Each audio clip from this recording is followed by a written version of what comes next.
Hello friends, welcome to R channel. Happy parenting happy life. எல்லோரும் எப்படி இருக்கீங்க? நல்லா இருக்கீங்களா? அண்ட் இன்றைக்கி நம்மளோட சேனலில் நம்ம என்ன டிப்ஸ் பார்க்க போகிறோம்னு பார்த்தீங்கன்னா பேபி கேர் டிப்ஸ் தான் பார்க்க போகிறோங்க.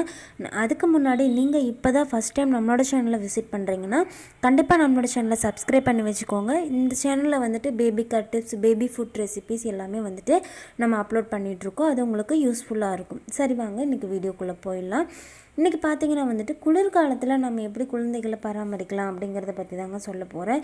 எல்லாருக்குமே பேசிக்காக சில விஷயங்கள் தெரியுங்க.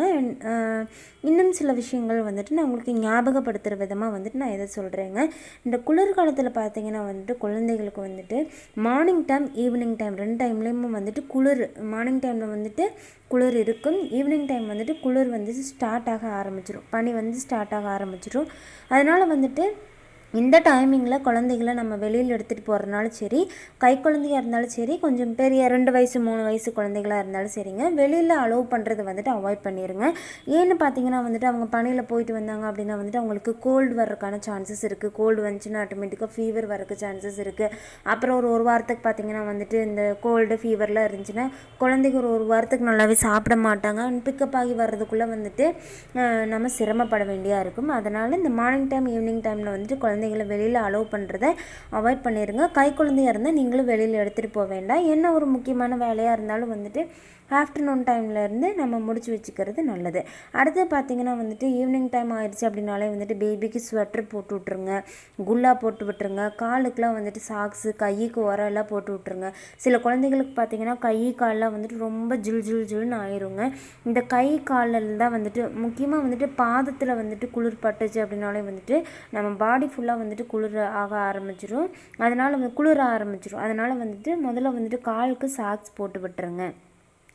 அண்ட் அதே மாதிரி பார்த்திங்கன்னா அண்ட் குழந்தைகளை குளிக்க வைக்கிறது பார்த்திங்கன்னா மார்னிங் டைம் குளிக்க வைக்க வேண்டாம். வெயில் நல்லா சுள்ளுன்னு வரும் இல்லைங்களா? ஒரு 11 மணியிலிருந்து ஈவினிங் ஒரு 3-4 மணி வரைக்குள்ளே நீங்கள் பேபியை தலை குளிக்கிறனாலும் சரி, உடம்பு குளிக்கிறனாலும் சரி, நல்லா பேபி குளிக்க வச்சு வெயிலில் கொஞ்சம் நேரம் காட்டுங்க. பாப்பா வெயிலில் கொஞ்சம் நேரம் தலையெல்லாம் ஃபேனில் கொண்டு போய் காய வைக்க வேண்டாம். அண்ட் ஹேர் ட்ரையர்லாம் காய வைக்க வேண்டாங்க. வெயிலில் கொஞ்சம் நேரம் காய வைக்கிறது குழந்தைக்கு நல்லது. குழந்தைக்கு நல்ல தூக்கத்தையும் கொடுக்குங்க. நம்ம போய் அப்படி குளிக்க வச்சுட்டு வெயிலில் காமிச்சோன்னா ஹேருக்கு நல்லது, உடம்புக்கு நல்லது. அது மாதிரி வெயிலில் காய வைங்க.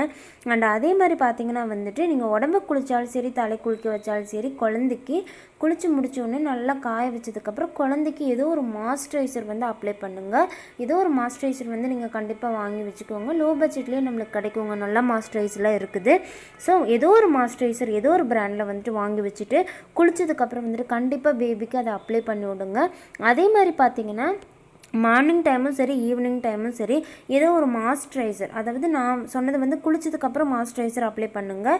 அதே மாதிரி மார்னிங் டைம், ஈவினிங் டைமில் பேபி ஆயில் ஏதாவது கிடைச்சாலும் யூஸ் பண்ணுங்கள். இல்லை பேபி ஆயில் இல்லை அப்படின்னா நம்ம வீட்டில் இருக்கிற கோகோனட் ஆயிலே நம்மளுக்கு நல்ல மாய்ஸ்சரைசர் தானுங்க, அதுவும் யூஸ் பண்ணலாம். ஏன் நான் குளிச்சதுக்கப்புறம் மாய்ஸ்சரைசர் யூஸ் பண்ண சொல்கிறேன் அப்படின்னா குளிச்சதுக்கப்புறம் குழந்தைக்கு எண்ணெய் பூசி விட்டு அப்படின்னா மறுபடியும் அது எண்ணெய் பிடிச்ச மாதிரி நம்மளுக்கு நல்லாவே இருக்காது, ஃப்ரெஷ்னஸ் ஃபீல் இருக்காது. அதனால தான் நான் குளிச்சதுக்கப்புறம் மாய்ஸ்சரைசர் யூஸ் பண்ண சொல்கிறேன். ஏன்னா நம்ம சோப்லாம் யூஸ் பண்ணி சோப் யூஸ் பண்ணுவோம், நலங்கு மாவு யூஸ் பண்ணுவோம். இதெல்லாம் யூஸ் பண்ணி குளிக்கிறப்போ நம்மளோட உடம்புல இருக்கிற அந்த ஈரத்தன்மை கடல மாவு, நலங்கு மாவு இதெல்லாம் எடுத்துருங்க. அதனால் குழந்தையோட ஸ்கின் கொஞ்சம் ஈரப்பதத்தோடு இருக்கிறது தான் நல்லது. அதனால தான் நான் மாய்ஸ்சரைசர் அப்ளை பண்ண சொல்கிறேன். அதே மாதிரி மார்னிங் டைம், ஈவினிங் டைம் ஏன் இந்த பனிக்காலத்தில் முக்கியமாக ஆயில் மசாஜ் பண்ண வேண்டியது அவசியம். ஏன்னா பெரியவங்க நம்மளுக்கே உடம்புல நிறைய வெடிப்புகள் தோன்றும். அதனால் நம்மளுக்கு ஸ்கின்னு சுள்ளுன்னு பிடிக்கிற மாதிரி நம்மளே ஃபீல் பண்ணுவோம். குழந்தைக்கு அப்படி இருக்கலாம். குழந்தைக்கு பேசி பழகின குழந்தையா இருந்தால் கூட ஏதோ ஒன்று சொல்லி புரிய வைக்கும். கை குழந்தை 2 வயசு குழந்தைக்கெலாம் அவ்வளோ சொல்லி புரிய வைக்க தெரியாது. அதனால் மார்னிங் டைம், ஈவினிங் டைம் 2 டைமே அவங்களுக்கு நல்லா ஏதோ ஒரு ஆயில் போட்டு மசாஜ் பண்ணி விடுங்க.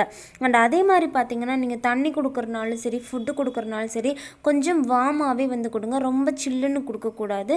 தண்ணியெல்லாம் லைட்டாக சூடு பண்ணி வெதுவெதுப்பான சூட்டில் குழந்தைங்களுக்கு கொடுத்து பழக்குங்க. அதே மாதிரி ஃபுட்டும் கொஞ்சம் வெதுவெதுப்பாகவே கொடுங்க, சில்லுன்னு கொடுக்க வேண்டாம் இந்த குளிர்காலத்தில். ஏன்னா நீங்கள் தண்ணி சில்லுன்னு கொடுத்தீங்கன்னா ஏற்கனவே குளிர் அடிக்கிறதுக்கு குழந்தைங்க வந்துட்டு தண்ணி கன்சியூம் பண்ணிக்க மாட்டாங்க. அதனால தான் வந்துட்டு நம்ம வெதுவெதுப்பான சூட்டில் கொடுக்கும்போது தண்ணி கன்சியூம் பண்ணுவாங்க. கண்டிப்பாக குழந்தைகள் வந்துட்டு தண்ணி குடிக்கிறது ரொம்ப ரொம்ப ரொம்ப முக்கியங்க. அதே மாதிரி பார்த்திங்கன்னா இந்த குளிர்காலத்தில் வெஜ்ஜு சூப் ஏதோ ஒன்று பண்ணி வந்துட்டு டெய்லியுமே ஏதோ ஒரு வெஜ் சூப் பண்ணி கொடுங்க குழந்தைக்கு. அந்த சூப் வந்துட்டு கொடுங்க. அதே மாதிரி வந்துட்டு ஏதோ ஒரு இந்த ஐஸ்கிரீமு ஜூஸஸ் இது மாதிரிலாம் வந்துட்டு மதியான டைம்லேயுமே இந்த குளிர்காலத்தில் கொடுக்குறத அவாய்ட் பண்ணிடுங்க. குழந்தைங்களை வந்துட்டு ரொம்ப நல்லா ஹெல்த்தியான ஃபுட்டு கொடுத்து நல்லபடியாக பார்த்துக்கோங்க. அண்ட் அதே மாதிரி பார்த்தீங்கன்னா வந்துட்டு நீங்கள் டே டைமில் டைப்பர் யூஸ் பண்ணாட்டியும் வந்துட்டு இந்த நைட் டைமில் வந்துட்டு டைப்பர் யூஸ் பண்ணுங்கள் இந்த குளிர்காலத்தில். ஏன்னு கேட்டிங்கன்னா அவங்க வந்துட்டு தூக்கத்தில் வந்துட்டு உச்சா போகிறதுக்கு சான்சஸ் இருக்குது, யூரின் போகிறதுக்கு சான்சஸ் இருக்குது. ஸோ வந்து அது ஃபுல்லாக வெட் ஆகிடும். நீங்கள் பேண்ட் போட்டு விட்டுருக்கீங்கனாலும் வெட் ஆகிடும். அதே மாதிரி சாக்ஸ் வரைக்கும் நனைஞ்சிரும், மேலே முதுகு வரைக்கும் நனைஞ்சிரும். அதனாலேயே வந்துட்டு அவங்க வந்து தூக்க கெடுறதுக்கு சான்சஸ் இருக்குது. அதனால் இந்த குளிர்காலத்தில் குளிரும் வரக்கு சான்சஸ் இருக்குது.